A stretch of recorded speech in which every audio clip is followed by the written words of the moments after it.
Welcome, Filthy Kitchen Cooking with Squadgeman. I am the Squadgeman, and this is the Filthy Kitchen.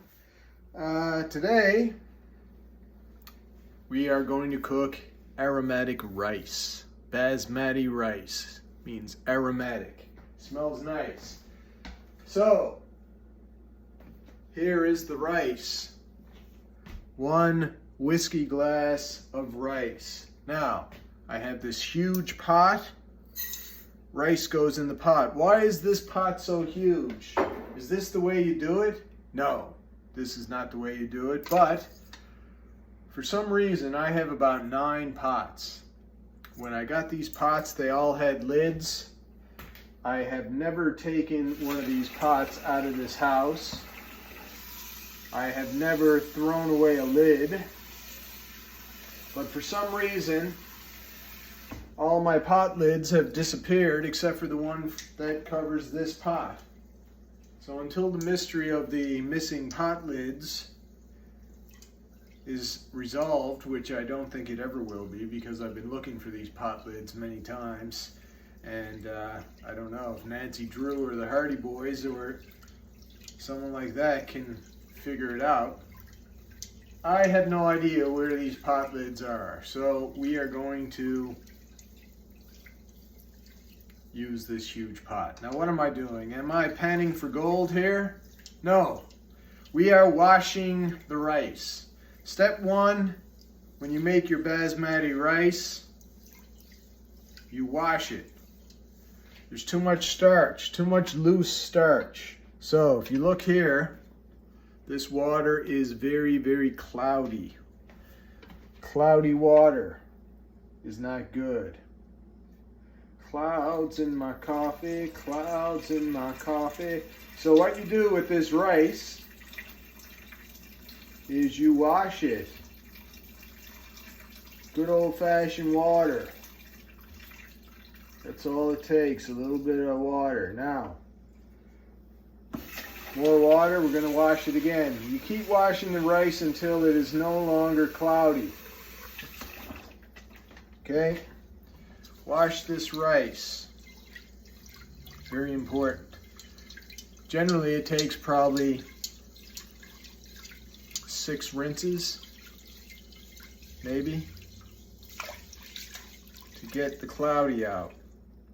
See, again, not as cloudy as before, but still very cloudy. Cloudy, cloudy. We don't like it.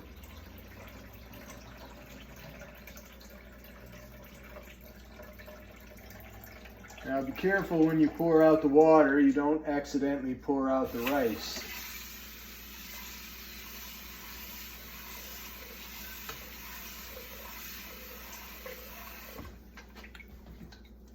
Now I could do more rice and keep it on hand in the fridge, but I'm not going to do that. I'm just swishing this around. I could say, well, I got a big pot, I might as well make more rice, but... Okay, 3rd rinse. This water is actually pretty clear, so I think we might get away with 4 rinses.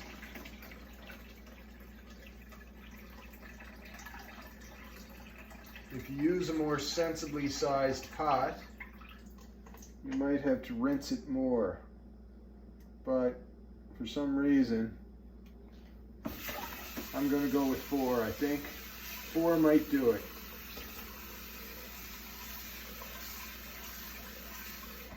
Four rinses might do it. Now I'm going to cook some ribs. And I'm going to cut up the ribs and make ribbed fried rice tomorrow.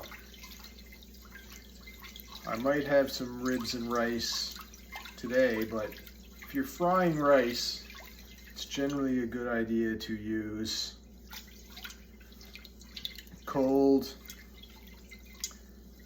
day-old cooked rice, or even leftover rice for a couple of days. Generally, fried rice is a dish that is basically leftovers. Getting rid of all the leftover rice that's already been cooked and it's in your fridge.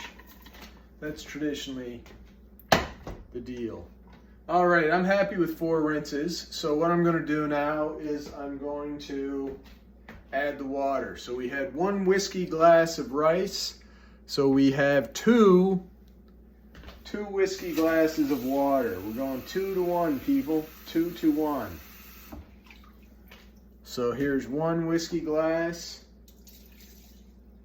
So you may say, why am I not using a measuring cup? You don't need to. It's just 2 to 1. You can make it, you can use whatever you want. Now, do I really need 2 full glasses? No, I don't. At my elevation, I'm not very far above sea level, but where I am on this planet, 2 is fine. A little less than 2 is fine. All right, so we got the water and we got the rice. What now? Well, we're going to bring this to a boil. Maximum heat. I'm going to cover it and bring this to a boil. When this boils, I'm going to turn the heat on level 1, pretty much minimum heat, but level 1. Actually, something else that you can do is you can add a little salt and you can even add a little butter. I'm not going to do that because I'm going to be using ribs. Ribs are going in this. There's going to be plenty of fat, there's going to be plenty of salt, plenty of sugar, things like that on the ribs and on the sauce. So I'm just going to boil this as is. But if you're boiling up the rice and you're going to have it separate as a side dish with your ribs or something like that, throw in a little salt, throw in a little butter, and you'll have a wonderful thing. So this goes to a boil. Then I'm going to turn it on minimum heat. I'm probably going to turn it on heat level 1 just because. And I'm going to let that simmer for 14 minutes. A lot of people say 12 minutes. I don't know where these people are. 12 minutes I found on my stove. Maybe my burner doesn't burn as hot as other people's. You might want to experiment with this. 12 to 14 minutes. I'm going to do a full 14 minutes on level 1. Some people do 12 minutes on minimum heat or simmer. I find it's a little too wet. So depending on where your elevation is geographically and probably the pressure, air pressure, things like that, how hot your burner is, you might want to go with the rule of thumb, 12 minutes on simmer. I found myself through experimentation that 14 minutes is best. So that's what I'm going to do. I'm going to bring this to a boil, 14 minutes, and great times are going to happen. All right? It's going to be wild. We're going to have some ribs and rice. So I'm going to clean my pan here and get ready to make the ribs. So let's recap how to make the perfect basmati rice. You're going to wash your rice. Then you're going to 2 to 1 it. 1 cup, 1 measuring implement, 2 parts water. 1 rice, 2 water. Then you're going to boil it. As soon as that water boils, you're going to turn it down very low, pretty well minimum heat, maybe simmer, maybe 1. I'm going for 1. And 12 to 14 minutes. Some people say 12.